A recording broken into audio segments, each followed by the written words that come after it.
Olá, boa noite. Estamos começando aqui pela TV Pantanal, canal 22. Programa Opinião, terça-feira, 26 de maio de 2020. E aí, como vão as coisas? Como foi teu dia? Como está sendo seu dia? Até porque as coisas continuam acontecendo, né?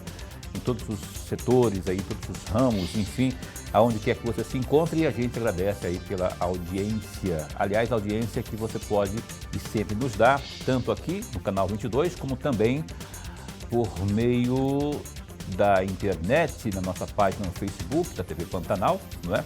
E também no site www.gazetadigital.com.br. Muito bom ter você aqui de novo, viu? Até porque hoje, nessa terça, vamos falar de educação pública, mais especialmente aquela gerida pelo Estado de Mato Grosso. Está aqui já à mesa conosco, na bancada, a secretária de Estado de Educação.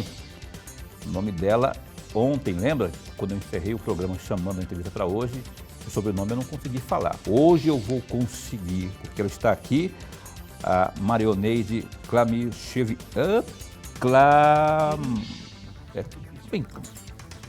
ela vai falar para a gente aqui, Klimaszewski, né?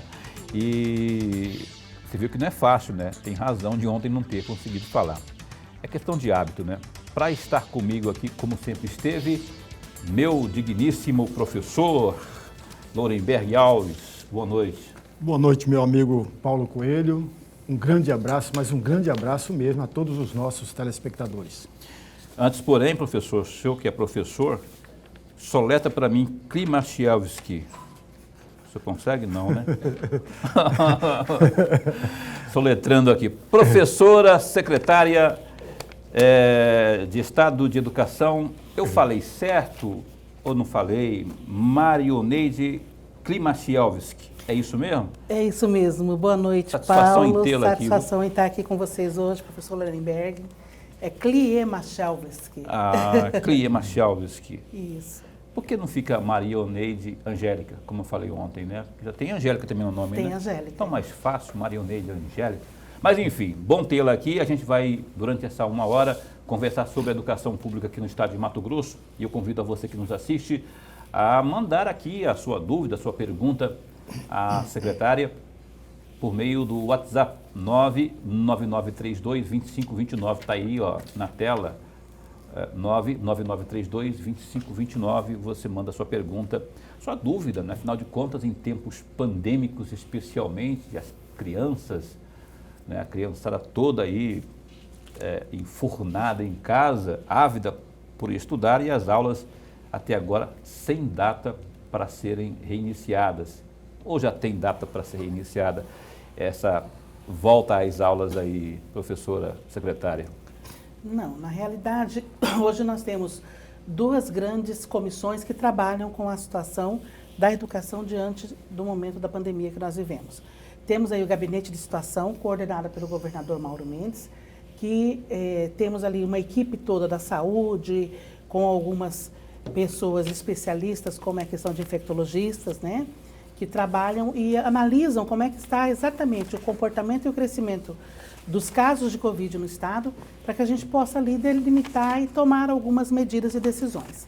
Além disso, nós temos também, organizado pela Assembleia Legislativa, uma comissão que trabalha também com diferentes instituições, como o Conselho Estadual de Educação, a Undime, a AMM, a SEDUC, perspectivas para uma organização de uma volta às aulas numa situação de discussão, né? Acompanhando também o crescimento do vírus no estado, e a gente percebe que nos últimos 15 dias isso vem acontecendo de uma forma bem elevada. Acelerada, né? Exato. E aí o que prejudica um pouco uma tomada de decisão com relação à retomada das aulas.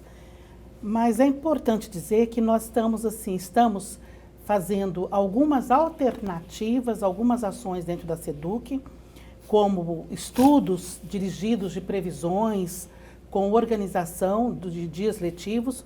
Hoje, especificamente, dia 26 de maio, fazem 2 meses e 2 dias que a educação parou, né? No dia 23 de março que nós paramos, então 23 de abril, 23 de maio. Então, em 2 meses que ocorreu isso. Dentro dessa paralisação em detrimento do momento da pandemia, nós temos hoje 37 dias, até dia 1º de junho, nós temos 37 dias a serem repostos no calendário escolar. E há tempo para isso, considerando aí os sábados, enfim, alguns feriados que já... Aliás, um tipo de atitude que já aconteceu em tempos de greve, não é? Onde a Secretaria orientou aí que as escolas fizessem aí a reposição, considerando nos sábados, né? Nós estamos hoje discutindo na SEDUC outras opções de reposição, porque o que acontece? Nós temos aí, até o dia 31 de maio, vai gerar para nós 37 dias a serem repostos. Vamos dizer que se fosse possível retornar no dia 1º de junho, nós estaríamos trabalhando em duas perspectivas. Primeiro, hoje a reposição ela pode ser dada de forma presencial e não presencial, a partir da resolução 02 do Conselho Estadual de Educação, né, com atividades pedagógicas desenvolvidas. Nessa perspectiva, os 37 dias da paralisação, se a gente retomasse no dia 1º, a gente conseguiria repor para a equipe do primeiro calendário, porque nós temos ainda da SEDUC duas situações. Temos 438 escolas, Paulo, que começaram o ano letivo no dia 10 de fevereiro. Nós temos um total 759 escolas. Isso significa que eu tenho 321 escolas que não começaram o ano letivo porque são as escolas que teve o movimento grevista o ano passado e que retornariam às aulas no dia 23 de março. Então, essas 321 escolas, elas não começaram o ano letivo. Então, nessa perspectiva, como dois calendários, nós teríamos, com a reposição de 37 dias até dia 31, nós teríamos a perspectiva de repor no primeiro calendário até dia 19 de janeiro e no segundo calendário até dia 20 de fevereiro. Né? Isso de que forma? Hoje existem N possibilidades. Por exemplo, existe a possibilidade que está em discussão da 5ª aula, existe a possibilidade de reposição em regime de alternância, com aulas presenciais e não presenciais. O que é não presenciais? É online? Aulas não. Aulas não presenciais significa o seguinte, por exemplo, uma das ações que a gente tem que desenvolver hoje, eu não posso, a minha sala de aula tem 48 metros quadrados. Sim. Eu tenho que garantir a segurança mínima que nós estamos tendo aqui no espaço. 1,5 metro de distância. Então, se eu tenho 30 alunos numa sala, 1,5 metro de distância são 45 metros. Fica um espaço muito apertado para o aluno. Então, a alternância, a gente trabalha, e a questão da não presencial, garantindo ao aluno uma parte da aula presencial com o professor ministrando em sala de aula e uma porcentagem de 20% a 30% com atividades extra, classe, que aí seriam desenvolvidas em casa, garantindo aí a condição de retorno das aulas no período próximo aí com a melhor organização do espaço físico e atendimento da demanda. Mas é importante dizer assim, que a SEDUC, eu acredito que nesse período do dia, eu tenho falado para a minha equipe, do dia 16 de março até os dias atuais, nós nunca trabalhamos tanto na SEDUC. Porque a gente tem que buscar as alternativas, os estudos e fazer a coisa de uma forma muito bem planejada e organizada. Porque, em primeiro lugar, para nós, o que está é a prevenção à vida. E nós temos hoje 386 mil alunos que precisam ter garantido, né, essa situação de direito de aprendizagem, que nós chamamos. Esses 386 mil estão totalmente sem aula? Totalmente sem aula. Totalmente sem aula. Presencial? Presencial. O que nós temos feito? A SEDUC, ela achou por viabilidade, da melhor forma possível de se estabelecer, oferecer algumas alternativas. Como eu disse, a gente fala muito na LDB, nos referenciais educacionais, em direito à aprendizagem, que eu tenho que garantir ao meu aluno esse contato. E pensando nesta perspectiva, nós tomamos duas atitudes. Primeiro, nós lançamos a plataforma Aprendizagem Conectada. A plataforma Aprendizagem Conectada, ela tem em sua essência, né, algumas ações relacionadas ao pedagógico. Primeiro, nós temos ali atividades para os alunos da educação infantil até o ensino médio e a EJA. Nessa perspectiva, todo o trabalho que é oferecido para os meus alunos, ele vem em forma de textos, em forma de exercícios, atividades, em todas as áreas do conhecimento, principalmente respeitando a BNCC, que é a Base Nacional Curricular Comum do Estado de Mato Grosso, que foi construída, começou em construção em 2018 e finalizada em 2019, que tem as diretrizes curriculares do Estado de Mato Grosso.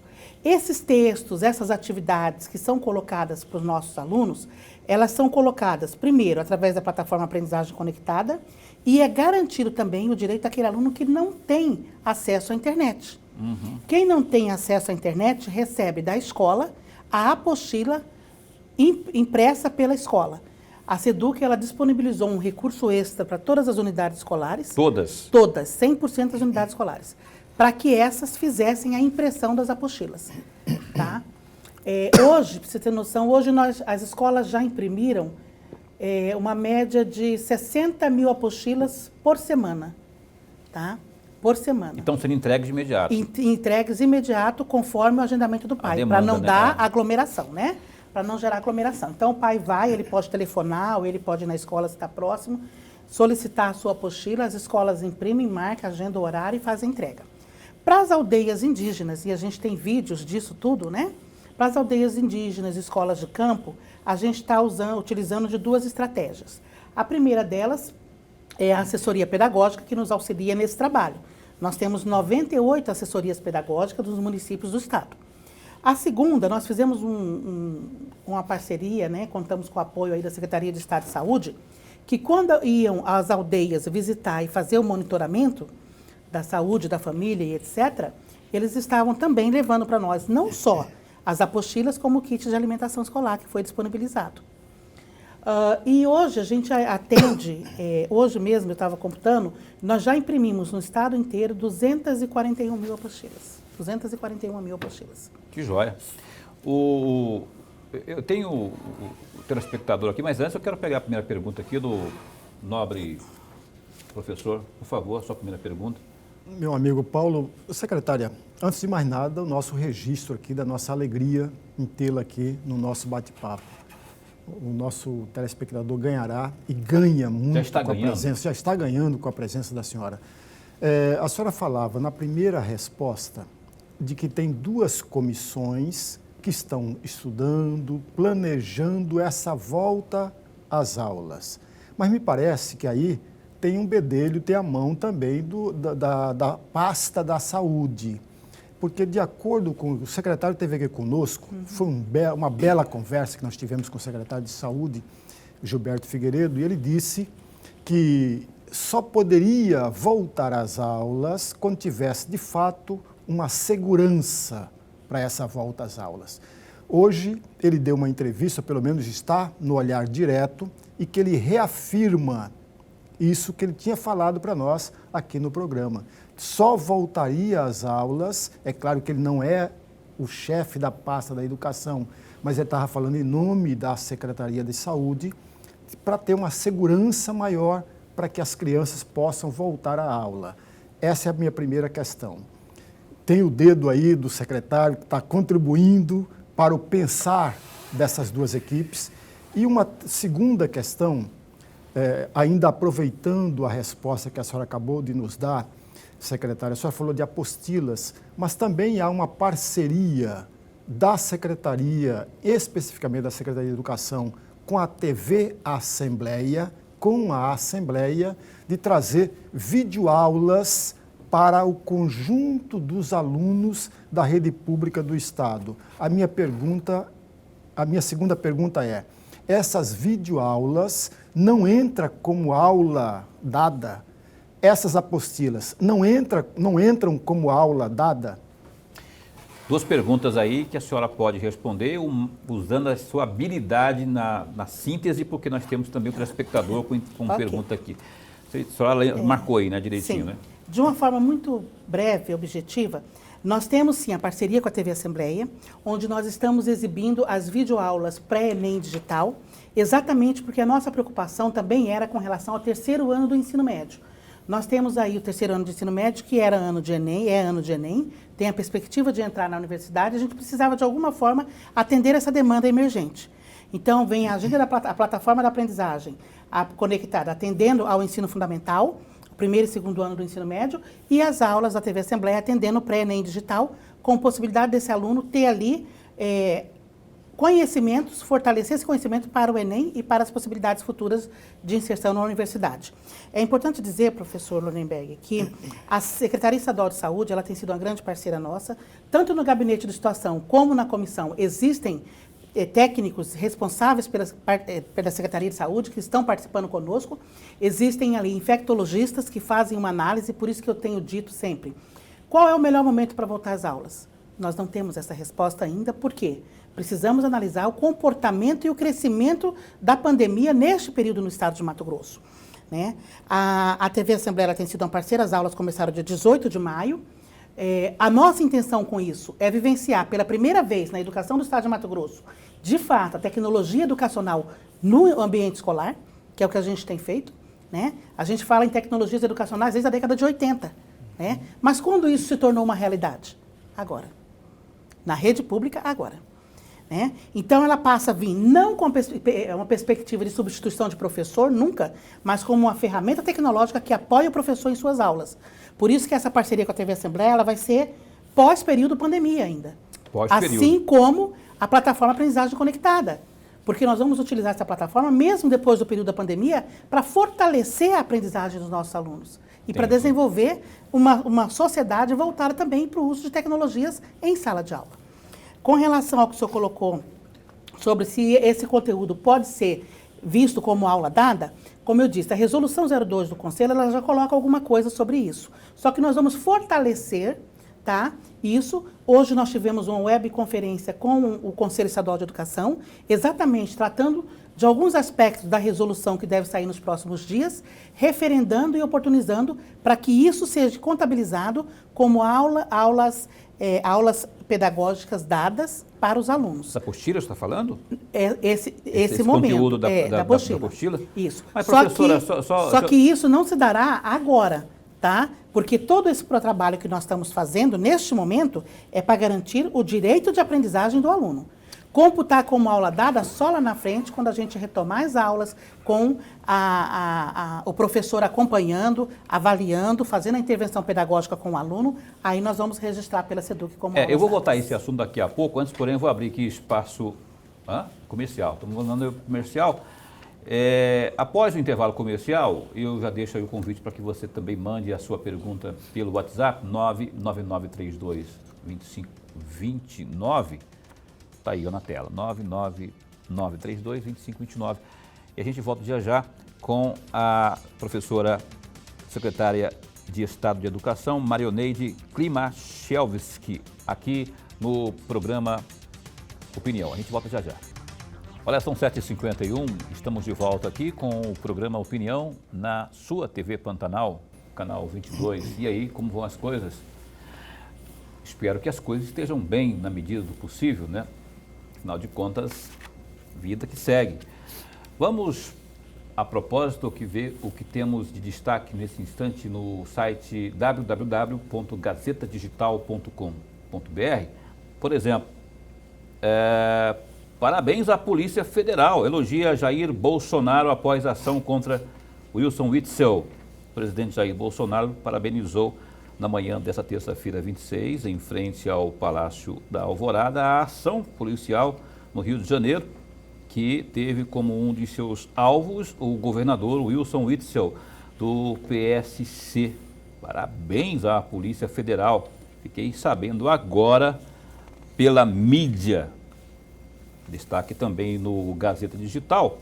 Essa aí, família Campos e deputado não vão à oitiva na Câmara, convocados para depor como testemunhas no processo de cassação do vereador Jânio Calistro, do Democratas, nesta quarta-feira 27, na Câmara de Vereadores de Várzea Grande, o senador Jaime Campos, a prefeita de Várzea Grande, Lucimar Sacre de Campos, o presidente da Assembleia Legislativa, Eduardo Botelho, e o ex-governador Júlio Campos, todos do DEM, não devem comparecer perante a comissão processante. E também tem aí esse destaque aí, que é o resumo do que tem ocorrido aí quanto ao Covid. Mato Grosso chega a 1.744 casos confirmados de Covid-19.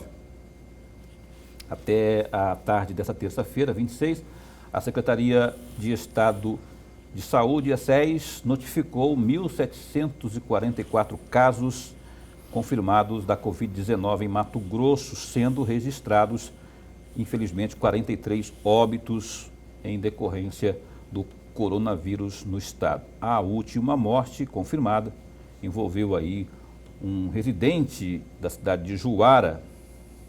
Nas últimas 24 horas, surgiram 151 novas confirmações, a maior alta desde o início da pandemia. Não é brinquedo não, tem que cuidar e cuidar mesmo, porque ela está crescendo ainda. Não chegamos na tal curva ainda. Tem o WhatsApp aí? Vamos ver quem está participando, perguntando aqui para a secretária de Estado de Educação, Marioneide Klimaschewski. Até o final do programa eu consigo acertar esse nome certinho. Boa noite.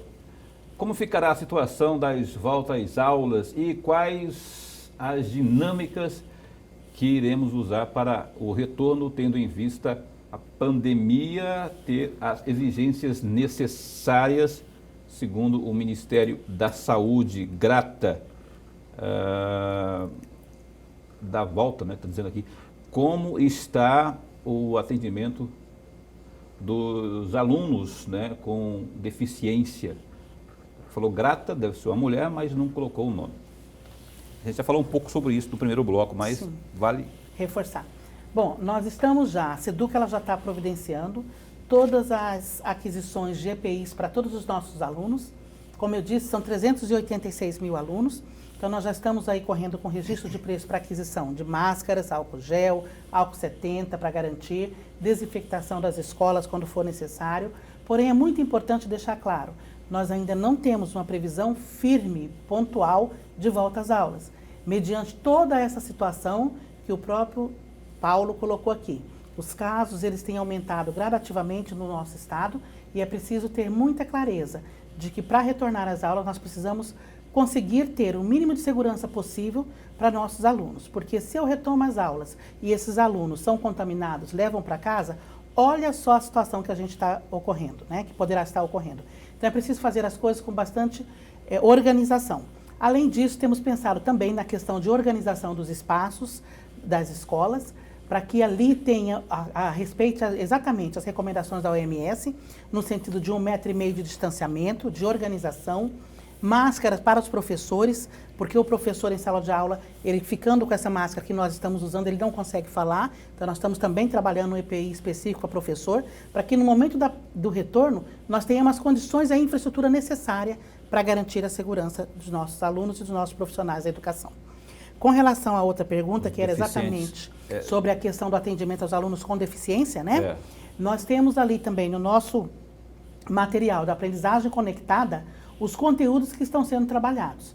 Esta semana a gente reuniu com a nossa equipe pedagógica e definimos uma atenção especial para os alunos que são cegos, né, que têm cegueira, que é a questão do braille. Então nós já estamos também organizando uma reunião com o CACIES para disponibilizar todo o material também em braille para os alunos que têm, no caso, cegueira. Então, está aí respondida então a primeira pergunta que chegou via WhatsApp, 99932-2529. Vamos ver quem tem mais participação? Vamos ver quem está perguntando aqui para a secretária no telão. Secretária, os alunos não estão frequentando as aulas. Como ficam aqueles alunos que frequentam a escola esperando a alimentação diária? O Arthur Barros perguntando. Muito boa pergunta, Arthur. Nós temos duas situações. Nós distribuímos agora, no dia 10 de abril, a primeira etapa do kit de alimentação escolar. Esse kit de alimentação escolar nós distribuímos para 55.757 alunos na primeira etapa. Por que para esse número de alunos? Porque naquele momento nós não tínhamos ainda publicado toda a medida provisória do MEC, né?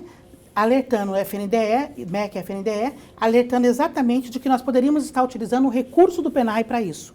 Como no dia 6 de abril a gente já estava organizado para fazer a primeira distribuição com recursos da fonte do estadual, que é a fonte 122, né? Então, a gente organizou a distribuição de 55.757 kits para as famílias. Neste momento agora, esta semana, é importante, vocês vão saber agora também, nós estaremos distribuindo a partir de segunda-feira mais 300 mil kits de alimentação escolar.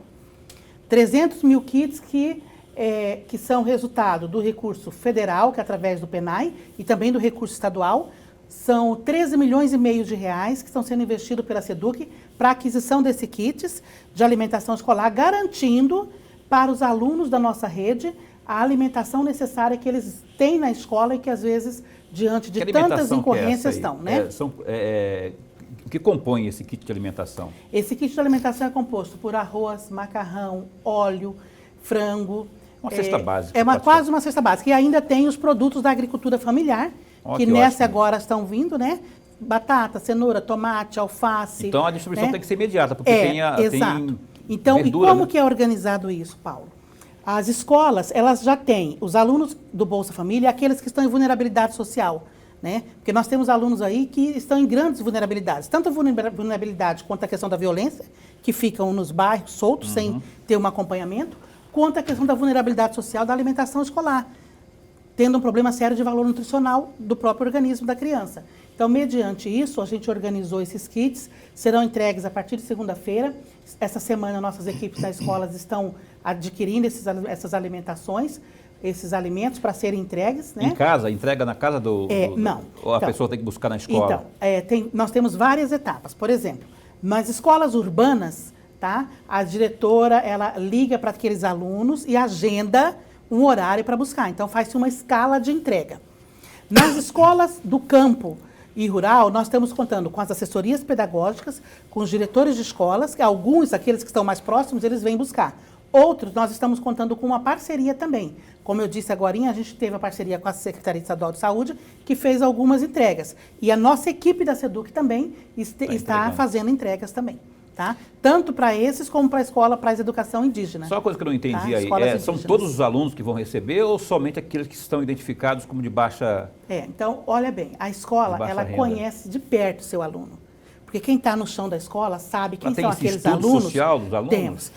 Nós sabemos, as escolas, elas sabem de perto quais são os alunos que estão em vulnerabilidade, quais são os alunos que possuem Bolsa Família, quais são os alunos que os pais estão desempregados, né? Por quê? Porque para fazer, por exemplo, para fazer o Enem, para fazer o SAEB, são preenchidos formulários sociais.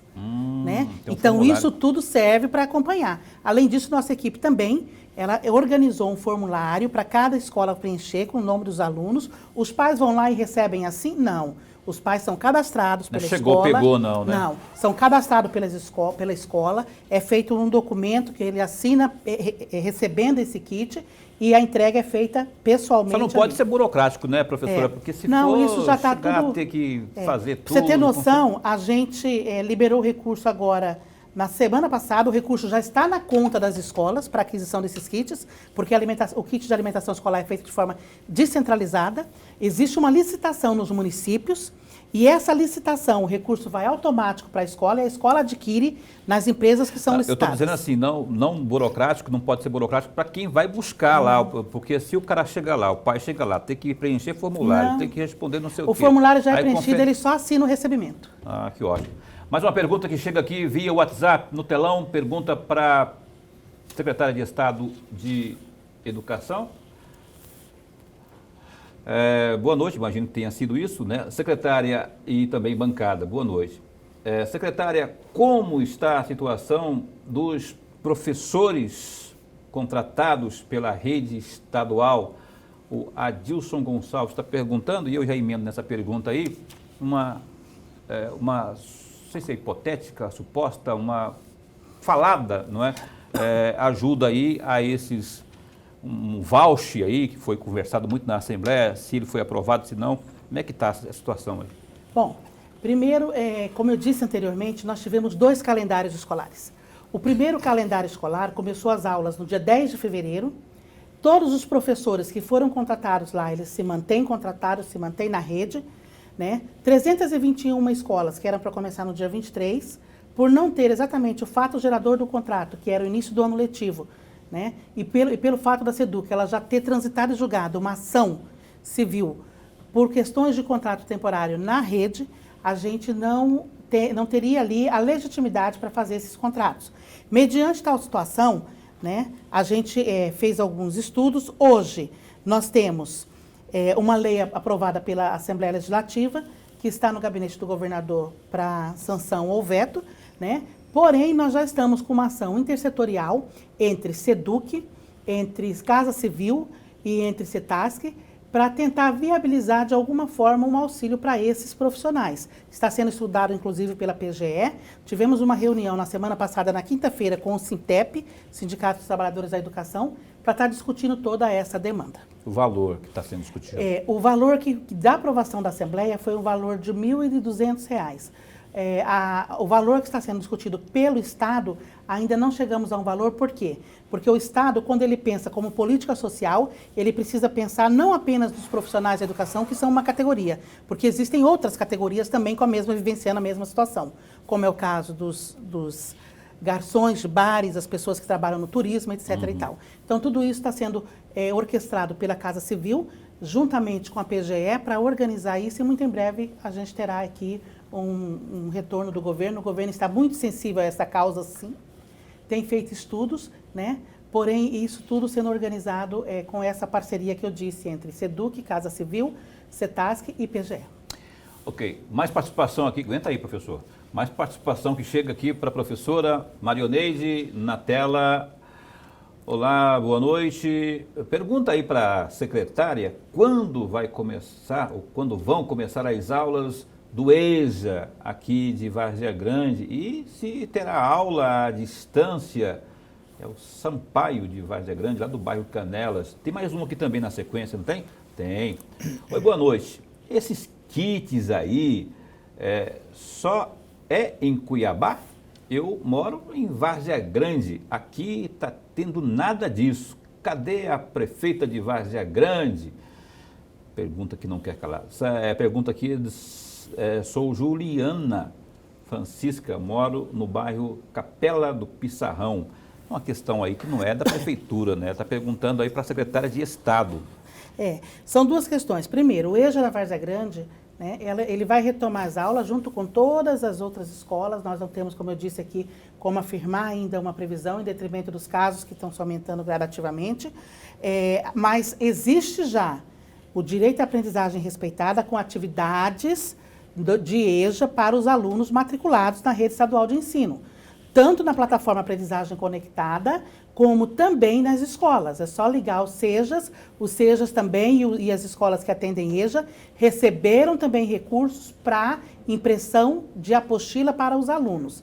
Então, todo esse conteúdo ele foi feito com o trabalho de 200 professores da rede estadual de ensino, que elaboraram todo o material, o currículo que está ali, de acordo com a Base Nacional Curricular Comum e com as diretrizes curriculares do Estado de Mato Grosso, e estão disponíveis na plataforma Aprendizagem Conectada e entregue nas escolas.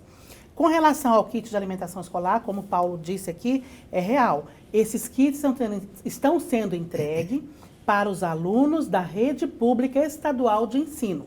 Como eu disse e torno a repetir, foram 55.757 kits da primeira etapa, e hoje nós vamos abranger 300 mil kits, ou seja, 300 mil alunos serão atendidos, praticamente 90 e poucos % dos nossos alunos.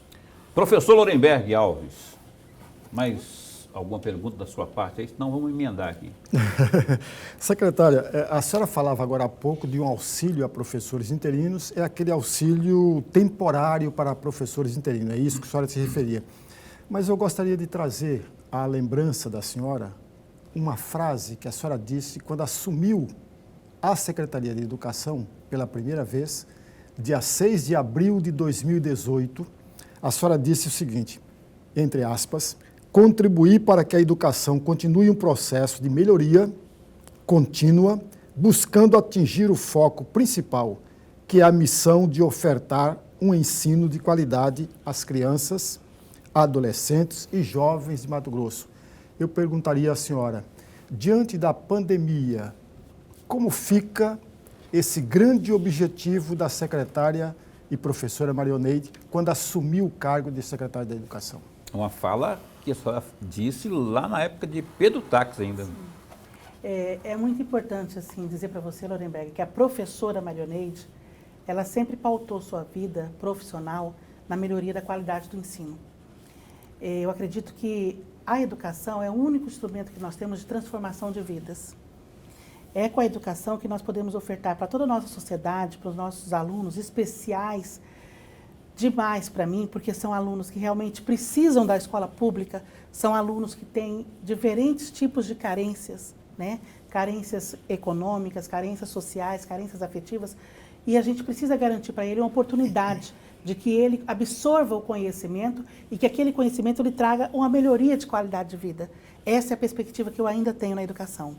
Infelizmente, não está nas nossas mãos, mas nas mãos de Deus e do ser mais complexo que eu acho que é difícil a gente entender todos os desígnios, o que Ele quer nos mostrar com o que Ele nos dá, né? Eu passo na gestão da educação por 2 momentos difíceis. Em 2018, a crise econômica do Estado, né, a dificuldade, usou quase 800 milhões de dívidas que eu herdei na secretaria, não apenas da gestão Pedro Taques, mas dívidas contraídas desde 2013 a 2018. Então, momento de enfrentamento econômico, colocar a secretaria nos trilhos, conseguir trazer a liquidez para aquela secretaria, né? O segundo momento em 2019, uma greve de 67 dias no estado de Mato Grosso. E o terceiro momento agora em 2020, que é o momento da pandemia. Eu tenho perguntado a Deus, o Senhor está querendo testar a minha fé, minha força e minha coragem, né? E minha esperança. Está aguentando os fardos. E aí eu tenho que aguentar, porque eu sempre brinco, meu pai falava alguma coisa assim para mim na infância, olha, nós precisamos ser forte igual a Aroeira.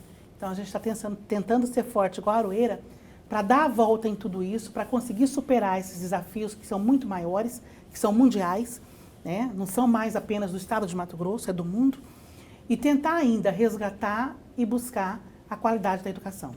Eu acredito que em 2017, quando eu cheguei na SEDUC, o estado de Mato Grosso era o 26º do IDEB, no ensino médio. Com 2 anos de trabalho, nós passamos a ser o 21º. É o que nós queremos? Não. Nós tínhamos um grande desafio que o governador Mauro Mendes deu para a gente, que era fazer com que o nosso ensino médio estivesse entre o top 10 no país, os 10 melhores IDEB. A gente tem feito várias ações para isso, temos trabalhado muito, né? Ao passo que no 9º ano nós somos o 8º e no 5º ano nós somos o 6º no país. Qual foi a nota do 5º ano em 2017? 2017, 5º ano... 3, não, não 4,6. A meta de 2020, a meta de 2019, nós alcançamos em 2017. Do 8º ano, 4,6. Do 5º ano, 5,9. A meta de 2021, nós alcançamos em 2017. Que é baixa, mas... Assim, dentro da média, para você ver, dentro da média, ela não é baixa, porque nos anos iniciais, nós tivemos em 6º lugar no país. E nos anos finais do ensino fundamental, em 8º. Agora, o nosso grande gargalo é o ensino médio, por isso que a gente vinha numa perspectiva de um monte de estratégias sendo desenvolvidas para o ensino médio, que a nossa meta era 3,9 e nós tiramos 3,3, abaixo da média. Eu vou para o intervalo comercial e a gente volta atendendo, inclusive você que está aí assistindo pode mandar sua pergunta para a professora Marioneide Klimachowski. Estou aprendendo. A gente dá um tempinho só e volta já já. São 8h14, a gente está aqui de volta com a secretária de Estado de Educação falando conosco ao vivo no programa Opinião. Até rimou, né? Vamos aqui a mais uma pergunta que está chegando via WhatsApp, no telão também para rimar. Aqui a pergunta que chega: boa noite, gostaria de saber da secretária se aulas que estão sendo ministradas via web vão valer como carga horária. Sou o Wagner, do bairro Jardim Mariana, de Cuiabá. Só meio que falou sobre isso, deu uma pincelada lá atrás, mas é bom reforçar também. Só para reforçar, Wagner, as aulas que estão sendo dadas até agora pela plataforma Aprendizagem Conectada e a videoaula do pré-ENEM digital, neste momento elas não estão sendo computadas ainda como aula. Porque nós precisamos aguardar algumas alterações de resolução que o Conselho Estadual de Educação está fazendo Hoje a gente fez uma webconferência com eles, mas acreditamos que a partir de junho a gente já vai conseguir viabilizar o cômputo dessas aulas para a carga horária dos alunos, tá? Mas sem a presença do professor é possível isso? Com atividades... A qualidade não fica comprometida? Porque assim, nós vamos garantir de que forma isso? A própria resolução do Conselho Nacional de Educação, ela já fala que a gente pode ter de 20% a 30% de aulas remotas, que são aulas com atividades. Então, a carga horária não vai ser grande. Então, vai ser uma carga horária pequena, mobilizada para a resolução de atividades. Então, aí nessa computação poderá ser feita. Mais uma pergunta que chega via WhatsApp aqui para você acompanhar conosco no telão. A secretária, que Deus dê muita força e sabedoria para a secretária e sua equipe. Força e fé. A situação não está fácil para ninguém. É o Jota. Ô Jota, tudo bem? Está aí mandando essa saudação para a senhora aí. Obrigada, Jota, aí pela saudação. E o que a gente pede a Deus é isso. Fé, força e coragem. Saúde também. Saúde. Né? Professora, antes de passar aqui a pergunta para o professor, eu queria que a senhora falasse também, a senhora falou agora há pouco aí a greve de 2019, foram 63 dias, né? 67. 67.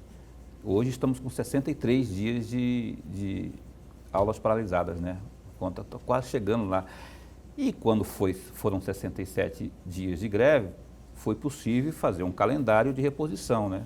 Ou seja, é possível também. Isso se a pandemia acabasse agora, né? Mas a gente não tem essa certeza. Eu costumo falar assim, que as pessoas tendem muito a confundir ano letivo com ano civil. Ano letivo não é a mesma coisa que ano civil. O ano civil acaba no dia 31 de dezembro. Uhum. Mas o ano letivo, ele pode extrapolar esse pode período. Acumular, né? Porque... Que é o caso que acontece, por exemplo, que é uma rotina, por exemplo, nas universidades federais.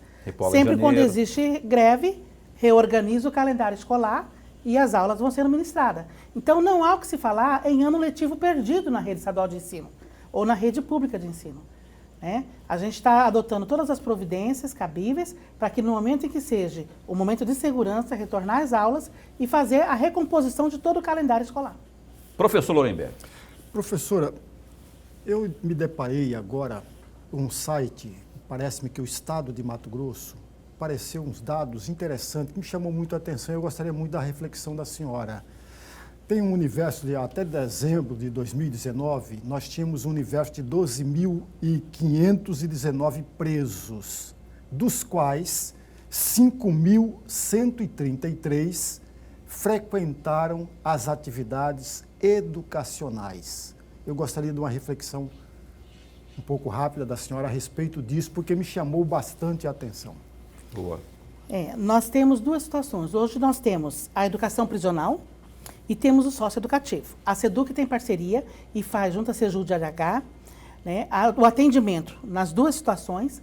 Só para você ter noção, na educação prisional nós temos profissionais que vão às unidades escolares, que vão às unidades prisionais, dão aula, né, atendendo hoje uma média de quase 5 mil e poucos mil alunos, que é o que você falou aqui, 5.100, era um pouquinho mais, houve algumas pessoas que saíram e que se ingressaram na sociedade, né, mas se eu não me engano, o último dados que eu vi foi 5.600 e poucos alunos, tá? Então, esse atendimento acontece, a gente faz uma discussão bem presente, neste momento essas atividades também estão suspensas, né? Mas já é assim, podemos em próximos momentos, Paulo, trazer essa situação, porque aí eu trago para vocês até um relatório específico de tudo isso, de forma mais precisa. Mas a SEDUC, ela trabalha com a modalidade indígena, com a modalidade quilombola, nós temos 5 unidades escolares de educação quilombola, trabalha com escolas do campo, trabalha com a educação prisional e a educação no socioeducativo. Então, são todas modalidades. Professora, eu quero trocar de assunto aqui. Enquanto isso, pode continuar ligando aí, 9932, está aí na tela, 99932-2529, para você mandar pergunta aqui. Tem um restinho de programa ainda que dá tempo da sua pergunta aqui. A minha, nesse instante, é o seguinte, o Enem, rapaz, tem aí uma data de, acho que 1º de novembro. 8 e 9. 8 e 9, né? Novembro. Era a previsão. E eu sei que a senhora não está muito favorável a isso não, mas parece que o Ministério da Educação manteve, não é? Como é que vai ficar aí em tempo de pandemia para o aluno, para aquele que mora em Mato Grosso, por exemplo, se preparar para isso? Houve a votação a nível de Senado, tá? A nível de Senado houve a votação, postergou o Enem aí com 60 dias, ia passar pela Câmara de Deputados a semana passada, deve passar essa semana, e existe aí a perspectiva do próprio ministro, né, diante de todas as situações, porque ele já fez um pronunciamento também, de estar sancionando a prorrogação aí por no máximo 60 dias o Enem, visto que as universidades também não estão com o calendário sendo cumprido e que também postergarão o início do outro semestre. Aí não aconteceria em novembro. Aí não aconteceria mais em novembro, isso já é uma definição.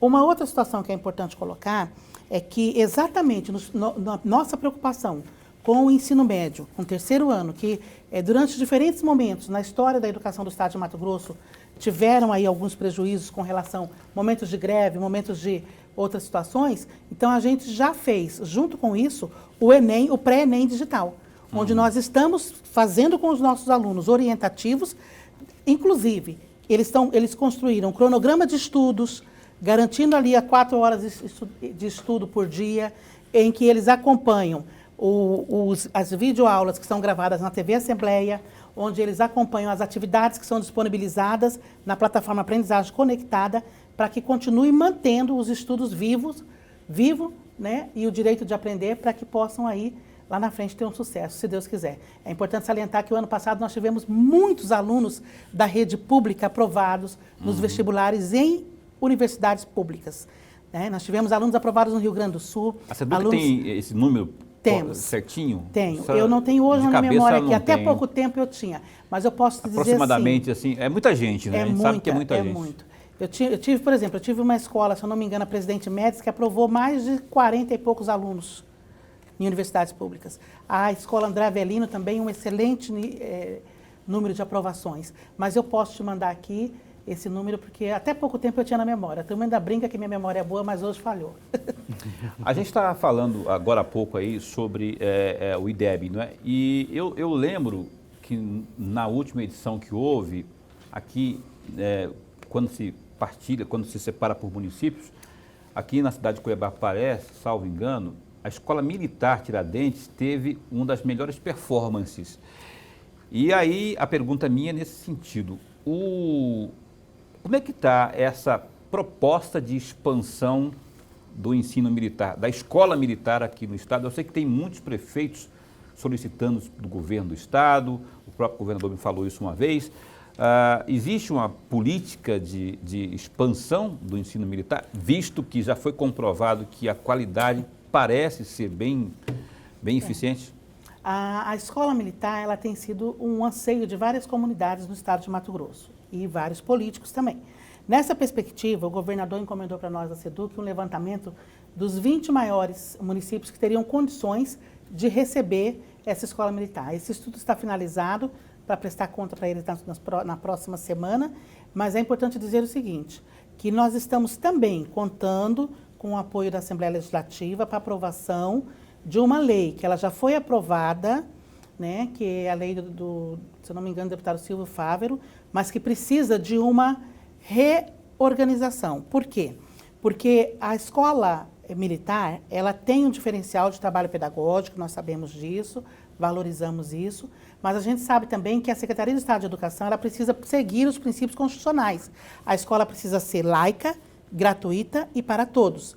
Então, a lei que foi aprovada, ela vinha colocando a questão de um processo seletivo para que o aluno possa ser matriculado na escola. Então, a gente fez algumas reuniões com o deputado Silvio Fávero, solicitando a ele algumas revisões da lei e encaminhando, inclusive, uma minuta de alterações que precisava ser feito para garantir que a SEDUC continuaria cumprindo com a Constituição Federal. Só sabe uma alteração? Dentre elas, isso aí. Uma alteração que eu acho que precisava ser feita nessa questão da escola militar é que, naquele contingente que é disponibilizado para os civis, que fosse ampliado, porque existe ali, salvo engano, me corrija, como diria o professor, se eu estiver errado, existe uma preferência aos filhos de militares, não é? Os civis precisavam também estar entrando... Esse é outro aspecto que entrou na lei também, tá, Paulo? Processo de igualdade. A gente colocou duas situações na lei. Primeiro, na realidade, 3 situações. Primeiro, que a escola seja para todos, que ela não tenha um processo seletivo, né, que seja feita a matrícula no SIGEDUCA, como é feito para todos os alunos.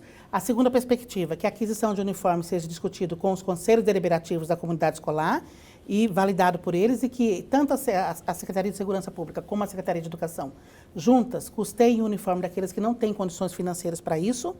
E o outro ponto que nós colocamos é que a reserva de vagas para militares, e a gente fez esse estudo, a única escola que tem 50% do atendimento, porque é 50% que estava na lei, a gente reduziu isso para 20%, e mais ainda, quando a gente fez a pesquisa em todas as escolas militares que nós temos hoje, 8 escolas militares, a única que tem esse número de alunos é a Tiradentes de Cuiabá, a primeira escola militar. Uhum. As outras têm uma média de 5, 4, 6 alunos por escola, filhos de militares apenas.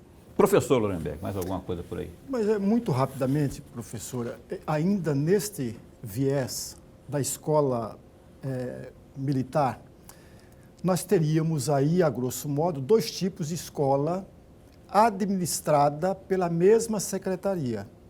A escola que tem um comportamento completamente diferente, muito diferente, e já as demais, mais de 700 escolas, cumprindo uma outra forma.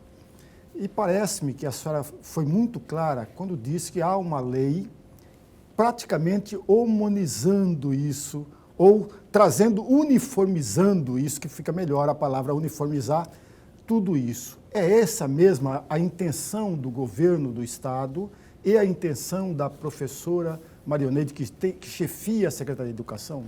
A intenção é garantir o direito a todo e qualquer cidadão de adentrar à escola militar, tornando ela de fato pública, né, como a gente gostaria. E garantindo também que o número de alunos aonde tem a maior vulnerabilidade social esteja presente essa escola. É importante salientar 2 questões com relação a isso. Hoje nós temos no estado de Mato Grosso 8 escolas militares e uma escola cívico-militar que é para funcionar esse ano, mas não começou ainda o ano letivo, que ainda tem mais uma prerrogativa. Eu tenho as escolas militares Tiradentes, que são em parceria com a Secretaria de Segurança Pública, uma escola cívico-militar, porque o estado de Mato Grosso foi contemplada com 2, uma é a nossa escola Salim Felício, que é lá do Parque Cuiabá, a outra escola é a escola Maria de Empina Lobo Duarte, que é no Cochipó, e a escola municipal. Dentro da prerrogativa dessa escola cívico-militar, qual é a diferença? A equipe gestora da escola cívico-militar é uma equipe gestora civil, que são os professores, certo? Na escola militar Tiradentes, a equipe diretiva, diretor é da Polícia Militar. É importante salientar que a equipe pedagógica, ela é organizada pela SEDUC. Então, a SEDUC é que faz o projeto político-pedagógico junto com a escola, que discute, que organiza os processos de aprendizagem. Certo?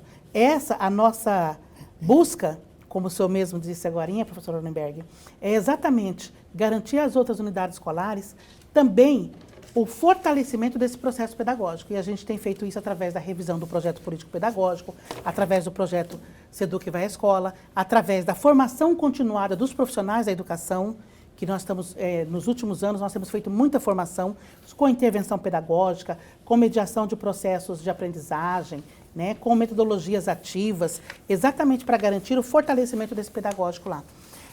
Hoje, a SEDUC tem 8 escolas militares e a perspectiva, existem inúmeros municípios solicitando, mas a perspectiva nossa é aprovar isso após essa alteração da lei, que nos garante exatamente o cumprimento da Constituição Federal e da LDB. Eu vou ter que encerrar o programa, que já me buzinaram aqui no ouvido, aqui, a Voz do Além.